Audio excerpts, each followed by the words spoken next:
সম্মানিত টুর্নামেন্টের সভাপতি, বিএনপি অর্থ ইউনিয়নের সভাপতি, উপস্থিত আছেন সদ্য নির্বাচিত বিএনপির সভাপতি, অত্যন্ত ডায়নামিক নেতা, আগামী দীর্ঘদিন ধরে তিনি এনপিপি এবং উপজেলা বিএনপির সভাপতি জামান বাটু, উপস্থিত আছেন সদ্য নির্বাচিত পৌর বিএনপির সভাপতি আমার তার মূল্যবান বক্তব্য রাখছেন। টিপু সুলতান, নওয়াল জেলা বিএনপির দপ্তর সম্পাদক, পরে তিনি খেলাটি আর আপনাদের অত্যন্ত পরিচিত মুখ,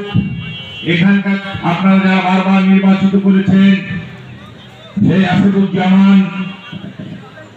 আপনাদের এলাকার কৃতি সন্তান, উপস্থিত বিএনপি নেতৃবৃন্দ, এনপিপি নেতৃবৃন্দ, অত্র এলাকার সুদীবৃন্দ, আসসালামু আলাইকুম। আমি সর্বপ্রথম আল্লাহকে শুকরিয়া জানাই, আরো শুকরিয়া জানাই এবং কৃতজ্ঞতা জানাই খালেদা জিয়ার কাছে, তারেক জিয়ার কাছে, বিএনপির মহাসচিব মির্জা ফখরুল ইসলাম আলমগীরের কাছে, যিনি আমাকে ধানের শীষ প্রতীক দিয়ে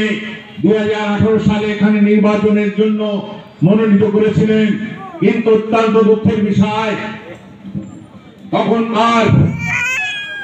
ফ্যাসিস্ট সরকার, লুটেরা সরকার, ভোটচোর সরকার তৈরি তরকারি তেল মানুষের ক্রয় ক্ষমতার বাইরে, মানুষ যে টাকা ইনকাম করে তার থেকে ক্রয় ক্ষমতার বাইরে, এই দিকটা বর্তমান সরকারকে নজর দিতে হবে। দেশের আইন শৃঙ্খলা ভালো নয়, মানুষ দীর্ঘদিন ধরে ভোট দিতে পারে না, মানুষ ভোট চায়, মানুষ নির্বাচন চায় এবং সরকার গঠন করতে চায়। আল্লাহর রহমতে যদি আমাকে তারেক জিয়া,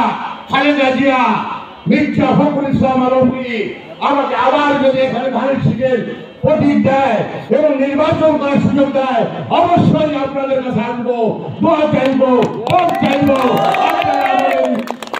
ভোট দিবেন। আর যদি খালেদা জিয়া, তারেক জিয়া আমাকে নির্বাচনে ধানের শীষ প্রতীক না দেয়, যাকে দেয়, আমি অত্র এলাকার সন্তান হিসেবে আমি তাদের সাথে কাজ করব। আমরা চাই নির্বাচন সুস্থ এবং নির্বাচনে সবাই ভোট দিই, কিন্তু সেইটা হওয়ার জন্য এই সরকারকে